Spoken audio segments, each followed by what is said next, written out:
Hey, what's up everyone, Federico here. In today's video I'm gonna show you the production and sound design layers in the song The Dancer by the band Defamed.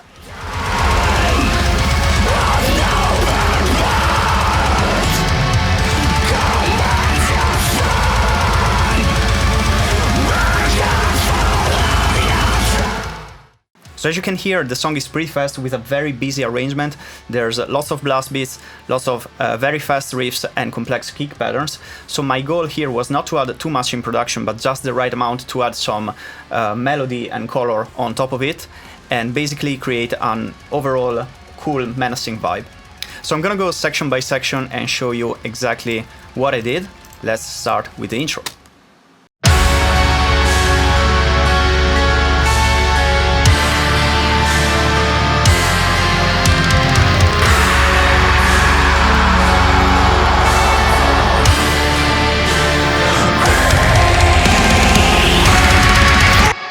First of all, the main theme starts with guitars.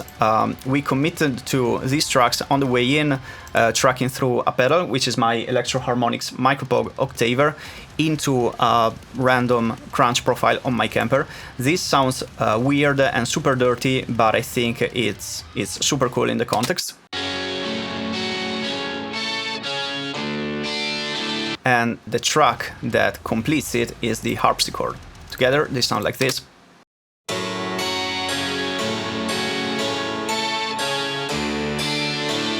On top of it, we have sustained choirs.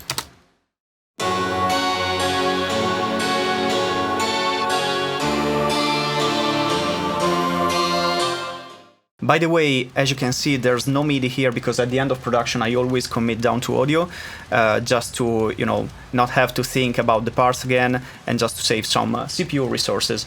So I don't remember exactly what I used for everything because this was mixed last year, but if you guys have any question, feel free to ask in the comments. If I remember correctly, these choirs were Omnisphere. For most of the strings I used a Native Instrument string ensemble session strings library, so nothing crazy. For plugs I used Halion, Serum, Omnisphere, and some random synths here and there, but that's pretty much it. The other element we have here is the organ.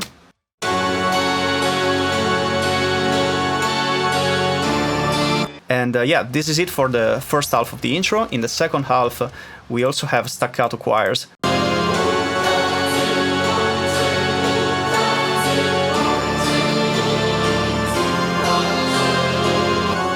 Sustained strings.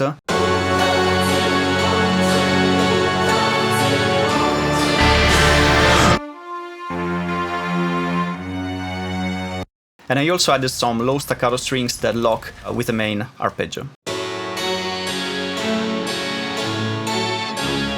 Here in the second half I also added this harp. Just some basic plucked chords. And yeah, so before the drop the only thing left is some risers, reverbs, cymbal and snare, and this creepy string tremolo kind of thing. Together they all sound like this.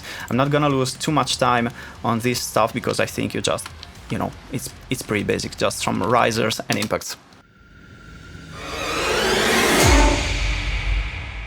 And I basically did this for every transition. I just changed the sample to create different vibes, different impacts, different drops, and that's about it. Now moving on to the drop, here's how it all sounds.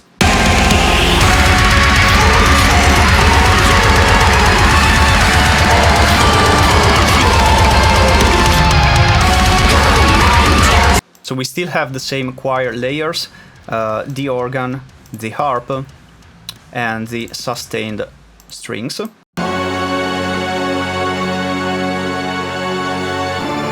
So the layers that I added here were these like mega horn kind of thing that I really like. I think it sounds super evil and menacing.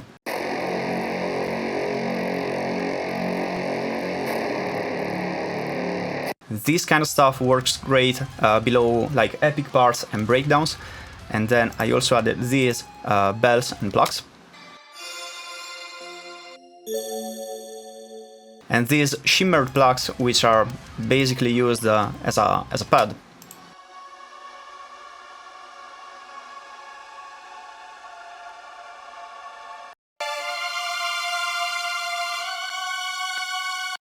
And that's it for this section.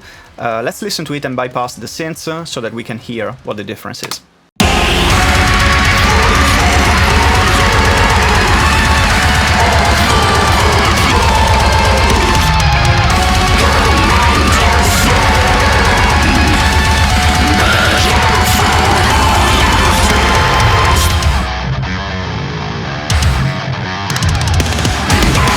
In this riff I added absolutely nothing. I wanted it to be as guitar focused as possible, and I wanted the guitars to be really clear and articulate, so it's equally as important to know when you do not want to add anything.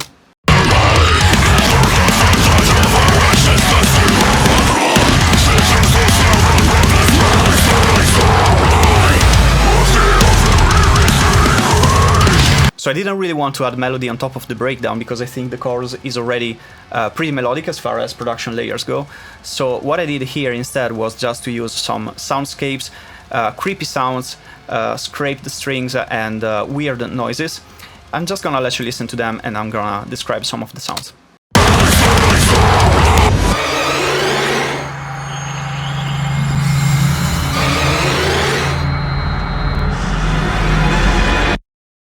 So first of all, the strings and the brass as well come from the Cage library, which I think sounds sick, and I use it all the time for this kind of stuff.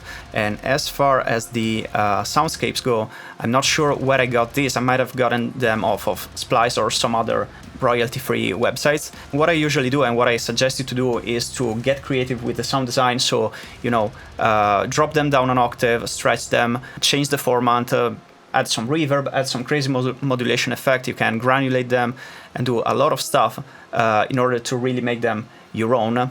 And most of the times, after you do some crazy stuff to them, they sound even more weird and evil. So I think it all helps within the context.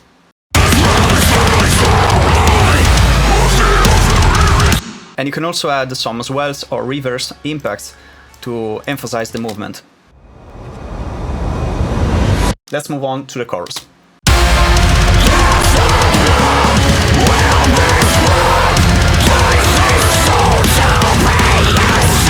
So we still have these sustained choirs. For strings, we have a couple sustained layers.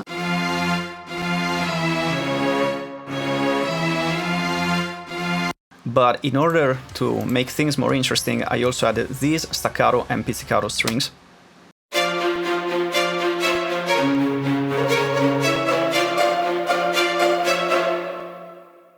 And we have this final run following the guitars. All strings and choirs combined.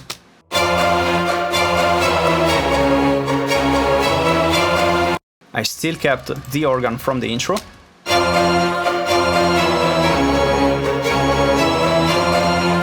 And we also have some new plucks and tuned percussion layers.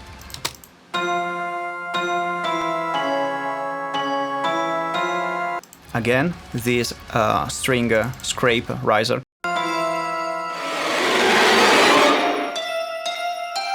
So let's listen again, muting the production elements and then turning them back on.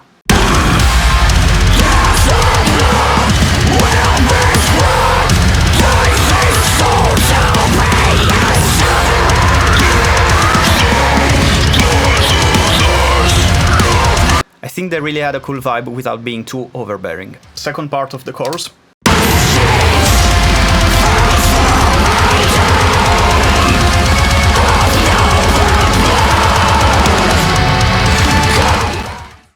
It's honestly pretty similar. I just changed some of the layers to get different voicings and textures. I removed the organ, but I added this brass ensemble, which still has that gritty texture, so it's pretty much the same thing, but you know, it's different, so it emphasizes the dynamics a bit.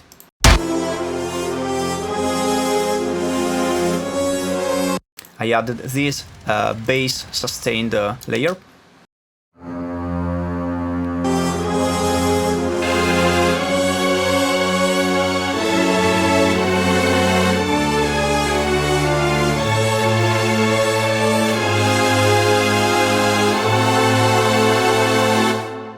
also muted one of the pluck layers because now we have the blast beat, so I wanted to leave some top end open for the brass ensemble to cut through. Next riff is another part where I didn't add anything for the same reason as the previous one.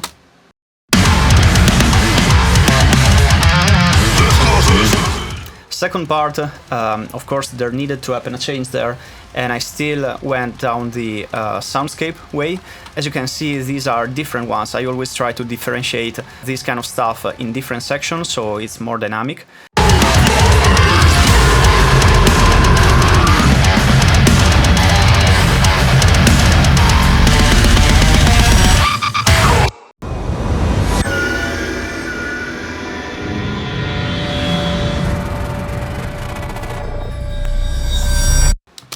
But on top of it, I also added these ambient layers.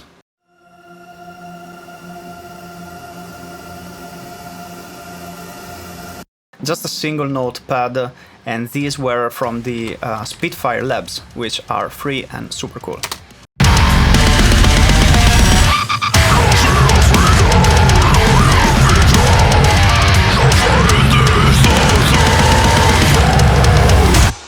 Just some more ambient pads.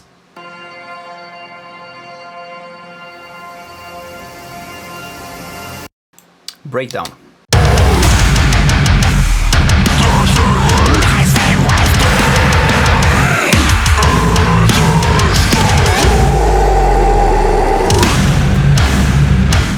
Right, so we still have some soundscape here.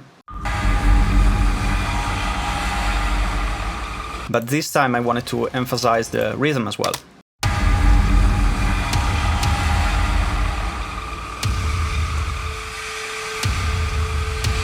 So, you know, some dark, distant hits.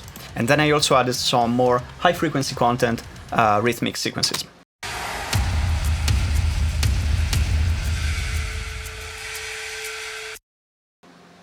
Couple black layers for additional color.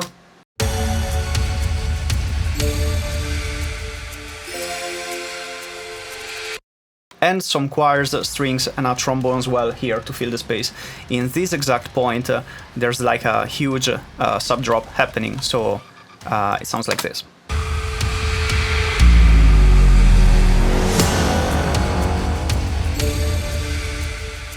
Everything together.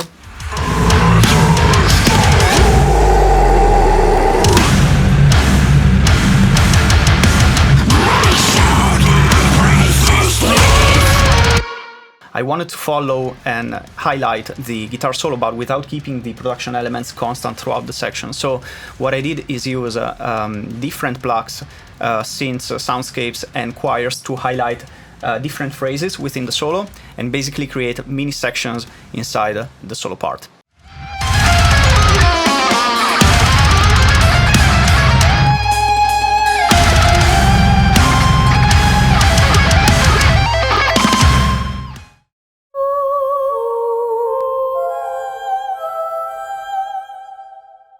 Next we have some plugs. These ones are more ambient.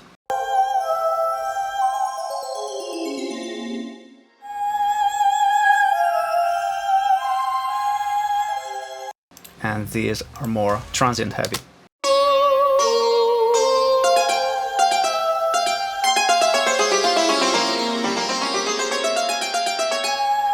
Next we have this pad impact kind of thing.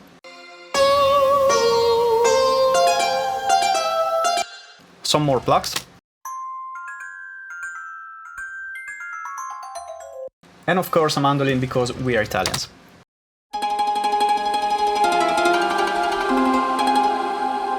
And lastly, some soundscapes layers. One thing that I forgot to mention is that underneath the previous breakdown, as well as the solo section, we also tracked these low octave rhythm guitars. Super heavy, super low. We basically just stuck the 1 pedal in -1 octave mode between the guitar and the camper. So we tracked the DI like that, and of course it's in addition to the other rhythm guitar layers. I've seen more and more bands have started doing this kind of stuff to highlight some super heavy parts in their songs, and even though it might be technically a bit weird because the guitar doesn't play in that range, it does sound pretty sick when the part is right. Next part is again the chorus with the same exact arrangement, so I'm gonna skip to the ending.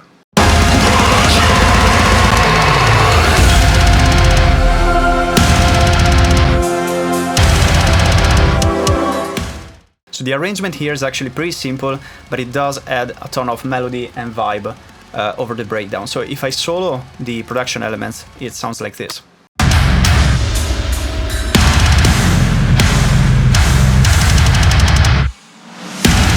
Still super heavy, but it's missing all the melody. With the production layers,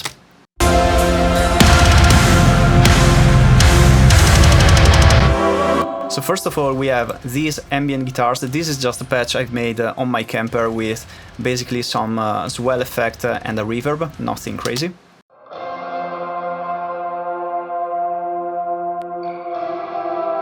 Next we have some sustained choirs.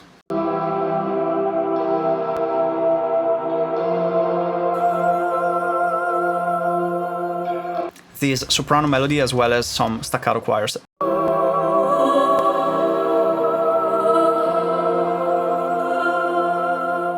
Moving on to the strings, we still have the bass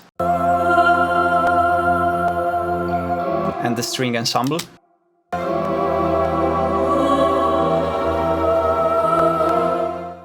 Some brass and horns, which make the part super epic and huge.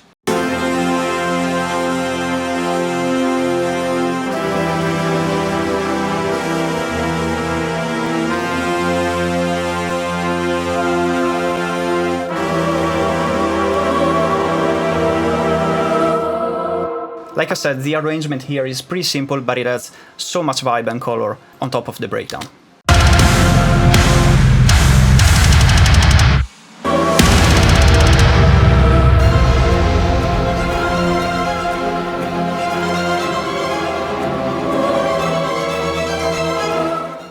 Now for the ending part I kept the same choirs and the ambient guitar layers, however I muted all the brass because I wanted this part to be way more intimate and dynamic. In fact, I also changed the strings. We still have the sustained bass.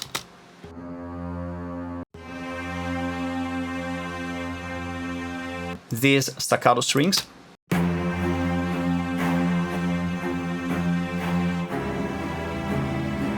And these short string ensemble bursts.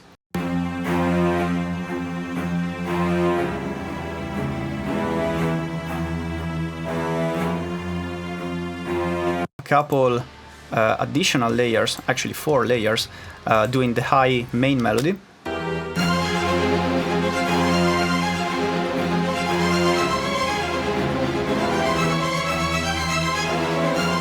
And these 2 pluck layers that I used to make the vibe a bit more mysterious.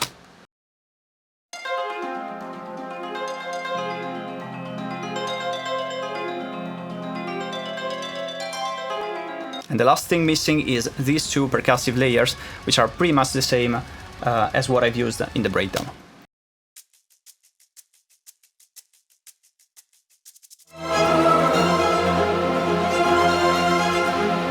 Like I mentioned throughout the song, I used a bunch of effects like sub-drops, impacts, risers, swells, snare bombs, you name it. So what you need to do is just find some hard-hitting samples that you like and basically just place them wherever you want to emphasize a transition or a drop or a breakdown or whatever.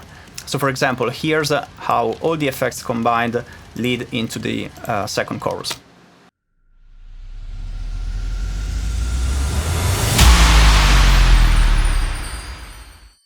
A couple things you might want to pay attention to is first the low end. If you're stuck in multiple impacts and a sub drop, the low end is gonna get a bit messy, so you can either equalize some subs out of the impacts, or you can, for example, use a multiband compressor in sidechain mode to duck them when the sub drop is hitting. And the other thing to watch out for is pitch. In case some of the samples have a very prominent pitch, you might want to make sure they don't clash and actually fit the key of the song unless dissonance is what you're going for. So this is it for today. I hope you enjoyed this session walkthrough and I hope it gave you some cool ideas and inspiration for your music. Of course, feel free to ask any questions you might have in the comments, and please subscribe, leave a like, share this video with a friend, all the usual stuff. Thanks for watching, I'll see you next time. Cheers!